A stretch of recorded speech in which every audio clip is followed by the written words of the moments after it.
Broads Media.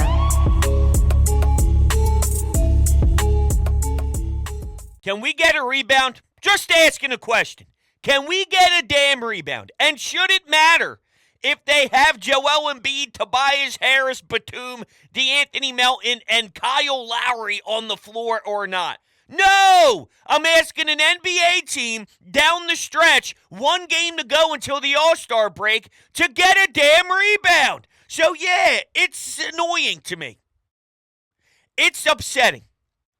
They had a chance to build off of an excellent win, arguably the best win of the season in Cleveland, shorthanded, phenomenal effort. The problem is Kelly Oubre is ruthless, dude. Ruthless. You go from 41 minutes and 0 turnovers, a big bomb late, a big shot, to you don't deserve to play.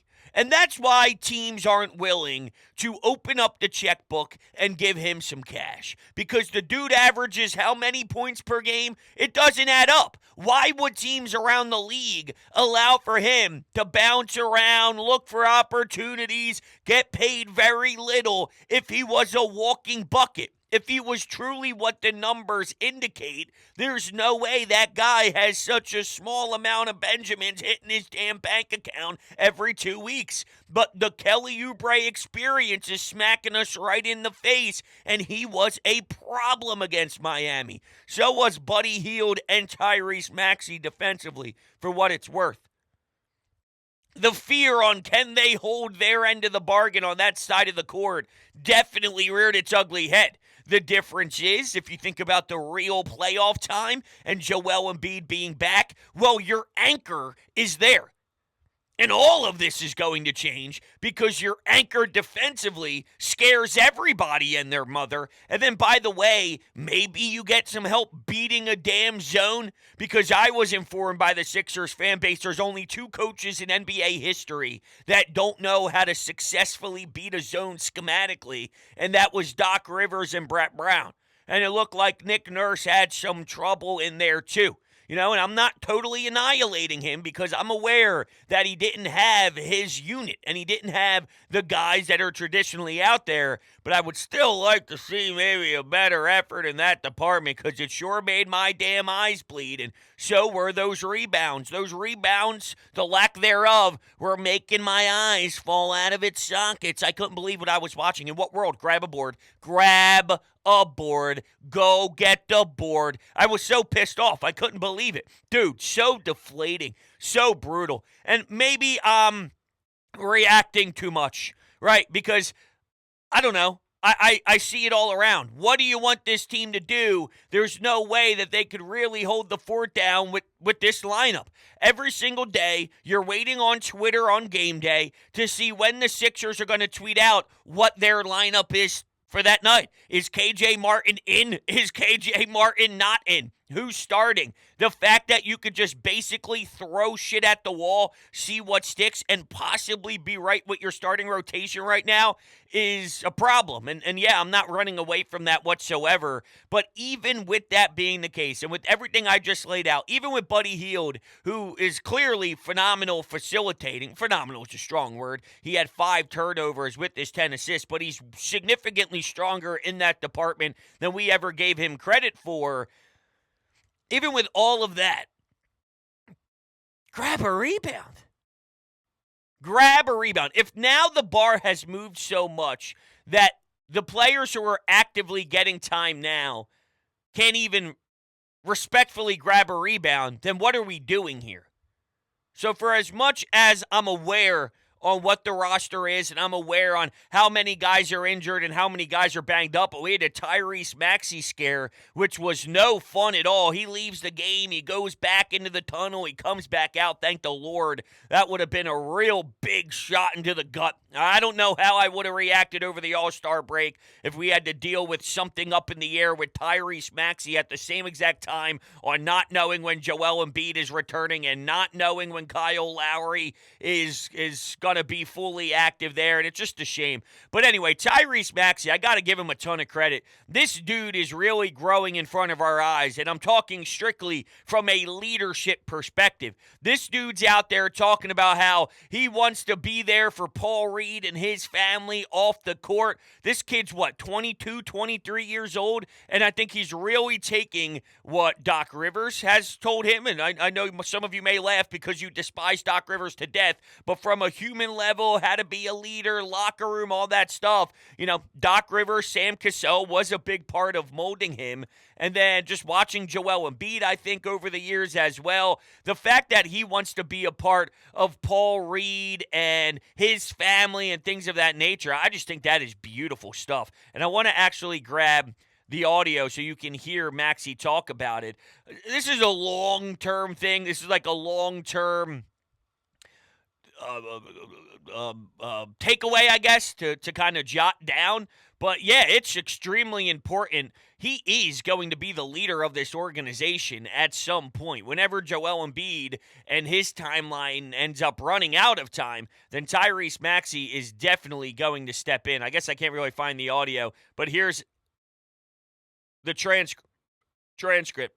I don't really look at it as I'm one of the faces of the franchise. I look at it as this. There's Joel, there's Tobias, and then it's me. One of the longest Sixers. I've been here for 4 years, me and Paul Reed. So when I was looking around when the trade happened and I see that we traded Furk, I started doing the math and I'm like, whoa, I've been here for a minute. So I just want to make a culture and create a culture of when guys get traded or when guys come in, they feel welcomed. It's hard. I've never been traded. I've never been on a new team. I just know coming here as a rookie, it's hard to fit in. It's hard to make new friends. I just want to reach out to Campaign and Buddy and just tell them welcome. That's why I want to come up here, and when we played the Hawks, even though I was sick, we wanted to be there. Just tell them hello. Just tell them that we appreciate them for being here, and it's a brotherhood here. We're going to show them love, and we're going to go out there and compete as one. I think I was a natural-born leader early in my life, so I've always been used to being a leader.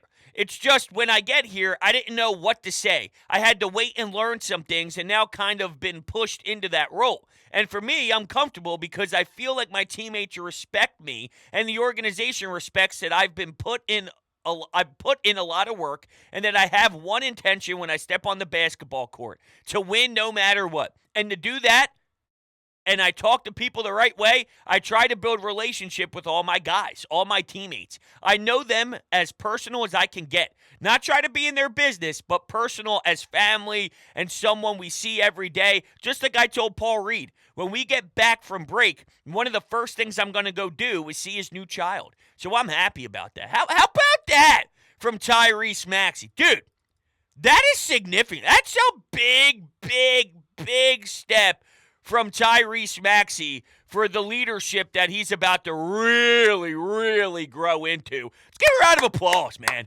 That gave me some goosebumps. I've been down. I've been upset. I've been bothered about a lot with this basketball team. That win in Cleveland gave me a little bit of juice. That's why I was praying, please give me something against Miami so when the break ends, I can really buy into that nice little 2-game stretch you ended the first half with.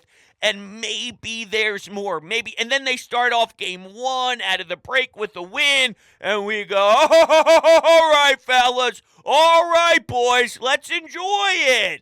Instead, they can't grab a rebound. Get a rebound. Council's fun, though. Let's give a round of applause for Council. Council's a lot of fun. What does this mean for him? I have no idea. But he's definitely making some noise. What do they say about role players that are desperately waiting for time? Whenever it's your moment, whenever you're getting the nod from the coach, you better make the most of it. Make it so difficult for Nick Nurse that he is struggling when speaking with other coaches, when talking to management, when figuring out what they want to do. And whenever that name Council's brought up, they go, yeah, but did you see what he did on Tuesday? Yeah, but did you see what he did on Sunday? Yeah, did you see what he did in practice? Non-stop excellence, non-stop great things. It's crazy. It really, truly is. So he's a joy. Buddy Hield facilitating is a joy. It is a joy. It just sometimes seems like it's a lot for him, which could all change and will all change whenever this team gets back some pieces. Kyle Lowry put the ball in his hands, Joel Embiid. So those 5 turnovers, it gets less sloppy. It may not be 10 assists for Buddy Hield when those guys come back, but could it be 6 assists and 1 turnover, or 5 assists and 1 turnover instead of 10 and 5? Yeah, probably, because you're just going to ask Buddy Hield to be more of that motor, be more of that high volume guy, be more of the threat that every defense has to be aware. He's no joke. He's fun. He is so fun to see on a night-to-night basis. Not afraid. The stroke is clean. Everything about it. And when he gets red hot, it's addicting. And same with Council, by the way. Not addicting. I think I'd label him more of an energy guy. But it does instill this sort of vibe that occurs. If Council puts back a bad shot and he gets a rebound. I hate to even say the word rebound right now because it makes me nauseous. But let's say he gets a rebound, puts it back up. Let's say whatever, he gets a big bucket, and then maybe he gets a quick bucket right after that, a nice easy slam. So 4 points in a matter of 12 seconds for Council. The bench rises. The guys are getting up off the bench, and they're clapping, and they're bringing in the hype. He brings that attitude, and he brings that energy. He's an energy guy, man. He brings that to the table, and it's important, extremely. So the Buddy Hield thing is more addictive because he can do it on a night-to-night basis and do it for long stretches of time. He can give you 30-plus minutes and never skip a beat. Council's more in spurts, right? 5 minutes here, 6 minutes here, and maybe the first 5 minutes goes blah, but then the second 5 minutes goes great, and you know how it works. I don't have to explain to you what the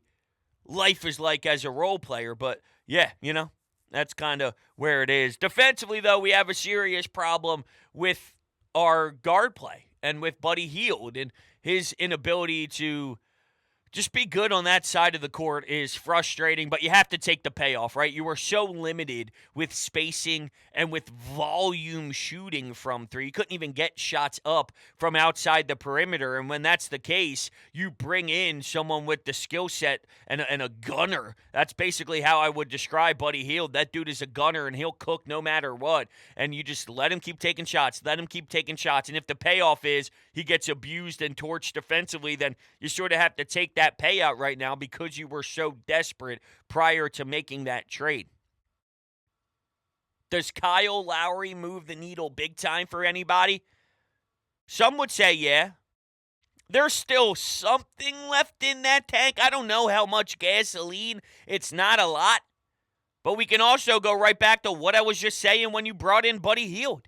You're so desperate that, yeah, Kyle Lowry, campaign, and Buddy Hield is actually a pretty wild difference from what you were playing with before. And I liked where they were before. I did, truly. I liked having Robert Covington, Marcus Morris, Pat Beverly.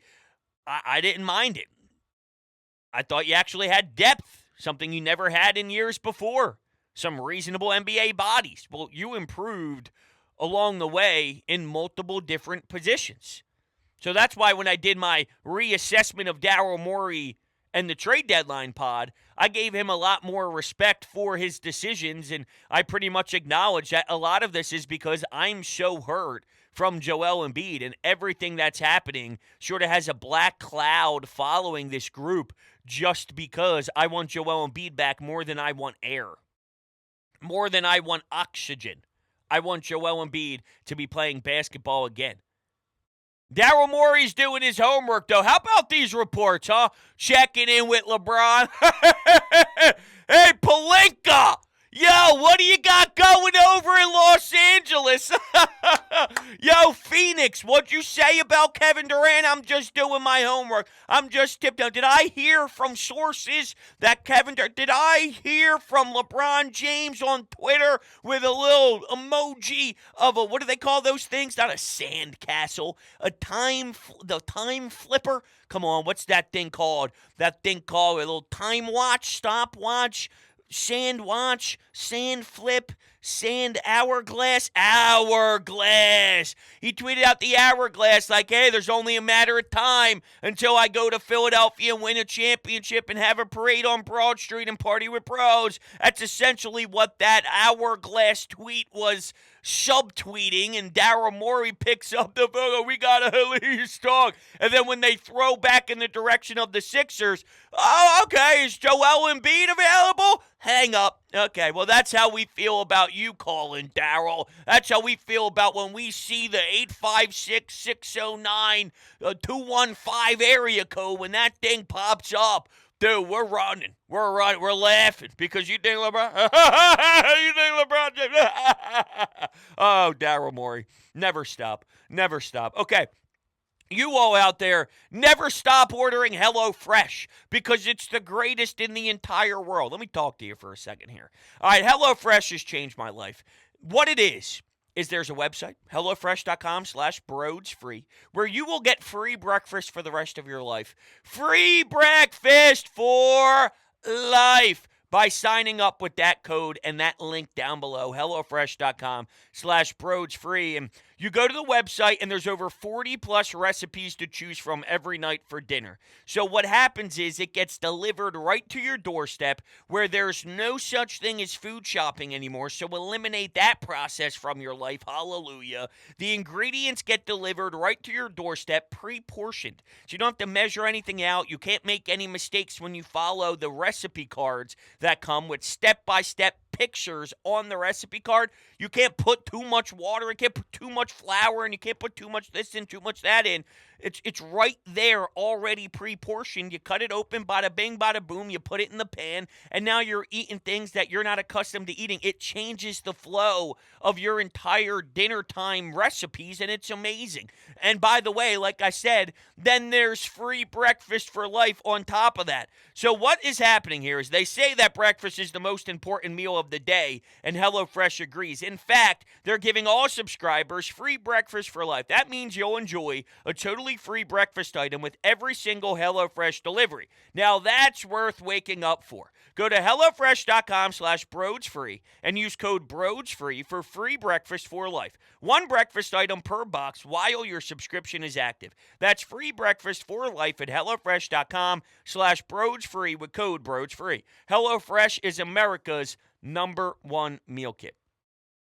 All right, we have some anytime hotline text messages here, and this one comes in asking about the starting lineup in the playoffs. It says, Brodes, what would your starting lineup be when they reach the postseason? It can't be Kelly Oubre. I would agree with you. We were sort of actually talking through this a little bit last night on the radio, and Nick Batum's name was popped in there. DeAnthony Melton's name was popped in there. And I can't believe we're sitting here and I forgot that DeAnthony Melton was a thing. In what world? DeAnthony Melton's supposed to be a very important piece to the pie. He's supposed to give you that shooting where he can, be wide open from the perimeter. Now, hopefully execute better than he did at Game 6 at home, trying to close out the Boston Celtics in a playoff series. Hopefully it's a night where he goes 5 for 5, 4 for 5, knocks down at least 3 threes instead of giving us a big old fat goose egg in the three-point column. It's so detrimental to the squad. But yeah, DeAnthony Melton, Nick Batum. If you want to go with Batum, what are the odds that he stays upright? What are the odds that at his age, after coming off of this injury, that he's able to consistently give you what you're looking for a 7-game series and potentially multiple 7-game series at this time in his career? I think you have to at least shrug your shoulders and say, I have no idea if he's capable of even doing that. So I'm with you, man. Kelly Oubre is almost getting the Furkan Korkmaz experience for me. And what I mean by that is clearly better than Furkan Korkmaz, which is telling you a lot because Kelly Oubre is a disaster. And Furkan Korkmaz was not much of a disaster. But there was once a time where you needed to rely on Furkan. For whatever reason, there were issues around the roster construction. They had barely any spacing. So in theory, Furkan Korkmaz can deliver that for you. Right? Hang out there, and other teams would be afraid of you, even though I'm afraid of you. The Sixers fans are afraid of Furkan Korkmaz more than other teams who are trying to defend the 76ers. But anyway, I digress. When that was the time, I had one mode with Furkan. Fine, I get it. I understand you're desperate. But this is how you have to react if you're the coach. That is the shortest damn leash I've ever seen in my life. The moment he misses 2 threes, out, done. Don't ever play him again. Put his ass on the bench and tape him down. I want what is that tape? That duct tape. I want duct tape around his mouth, and I want his hands tied behind his back, tied to the chair, and his feet tied together, just in case he feels obligated to walk up to the check-in area. Okay, if he wants to stand up and stuff. No, you're done. You're done. You had your chance. You're cooked. You're done. We'll see you again next game. We'll try it again game 3. We'll try it again game 4. But tonight, no, you're done. You're screwed. Put your ass on the bench. And Kelly Oubre has to be the same thing. If it's one of those nights where this dude looks unleashed and he looks so all over the map and everything's so damn dysfunctional, then I'm sorry, Kelly Oubre, you logged in 6 minutes, 6 minutes too long tonight. We'll try it again in game 3. That's sort of how you have to approach Kelly Oubre. So, is it you start him and then just see how it goes? Maybe. Is it more along the lines of he'd be on the bench and he'd filter in? Maybe. Something that was brought up to me, and I'm kind of just writing this down as we go along so I can visualize it. Let's say it's something like Maxey, and then it's Buddy Hield, and then it's Batum, and then it's Tobias, and then it's Embiid. And now, coming off your bench, you are playing with a Kyle Lowry and why am I drawing a blank here? Kyle Lowry, your Paul Reeds of the world, right? You got Paul Reed in there. A Campaign is in there. And there's another name I'm missing that DeAnthony Melton would be in there as well, I hope. So now look at that. You're 6, 7, 8, and 9. Kyle Lowry, Paul Reed, and DeAnthony Melton. I feel like there's a name that I'm missing here that is obvious, and you guys are all saying, Broads, are you serious? Broads, are you stupid?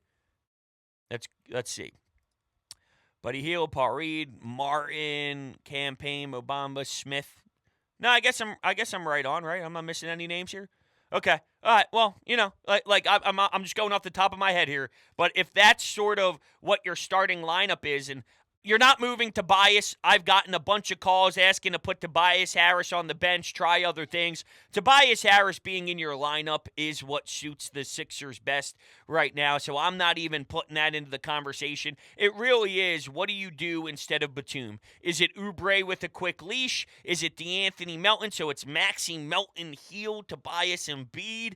Just think about that, though, if you want to think about that. But yeah, those are sort of what the realistic options would be. Starting lineup in the playoffs, what would I do? I'm more intrigued. I don't mind Batum. Maxey, Hield. The problem is, if it's a Kelly Oubre game that's good, I've only given you the ones that are abysmal. But if it's a good Kelly Oubre game and it's electric, it's better than what Batum can give you. So when you weigh that out, that's why it has to be a quick leash. If he goes in and fires 2 for 2 from 3 in the early stages of the game, and then he finishes with 4 threes or 5 threes on the night, and it's one of those, and he's a 20-point-per-game guy on that level of contract and all in the playoffs here, well then that can help you be the added push. His ceiling is higher than Batum's. So you have to give Oubre a shot and then just be really quick on your decision-making on does he have it that night or not. And that's sort of how I would approach it, I think. That would be my thought. Okay. Broads, don't waste your time on this team. You let it impact your life too much. It's not worth it. I don't know what to say about that. What is the proper way of feeling after a loss to Miami in that fashion with the rebound debacle? What's the right way? Just tip your cap to Miami? Recognize you don't have the personnel needed? Or ask an NBA player to properly assess in late game situations to grab a rebound? Are they significantly impacting my life? I think they are, actually. Yeah. I was trying to pretend like they don't, but no, they do. No, they do. They do. They do. Will facilitation duties be a part of this offense when Embiid returns? Because I love it. Buddy Hield. Okay, I'd imagine this is about Buddy Hield. Doesn't say Buddy Hield. Will facilitation duties be a part of this offense when Embiid returns? I love it. I'd imagine things change. Okay, you're going to be running this offense through Embiid a little bit more, and a little bit more. I say a little bit more. Just a little bit more. We'll be running the offense through Embiid just a little bit more, in case you're wondering. Just a little bit more. It'll be incorporated, I bet. I think what happened is, remember I brought up with counsel, you need to make it difficult for the head coach. So whenever your name is mentioned or when opportunities are mentioned with your position, your name's always there. With Buddy Hield, what this did was, I think it created more opportunities for Nick Nurse. It gives him more flexibility, more versatility, gives him an advantage, and maybe for certain sets, Buddy Hield has an option now that wasn't necessarily in the plans prior to the trade, or even as soon as the trade happened, you didn't know that this was in his bag. So will it be incorporated more than maybe we would have envisioned at the time of the trade? Yes. Will it be a massive part? I doubt it, because, well, Tyrese Maxey and Kyle Lowry and then Joel Embiid, I don't think you're putting a lot of stock into it, but it's available for you if need be throughout certain possessions. It's another safety blanket to have in your toolbox. It's just available for you if you ever need it. But I can't imagine we'll see double-digit assist nights when Embiid is back on the floor in the playoffs, let's say. I don't think it'll be that. Could it be 4 assists and some nice 4 strong assists? Yeah, I think so, yes. Could it be 5 assists? How many assists does he actually average a game? So Buddy Hield averages 3 assists per game. So if that's the norm for him, could it be 5? Yeah. Double digits? Probably not. All right, everybody, those are my thoughts here. That's what I saw from your 76ers in their final game before the All-Star break. I want to thank everybody so much for kicking it with me, so much for the text messages on the Anytime Hotline. Thank you guys all so much. I love you to death, and we'll be talking very soon.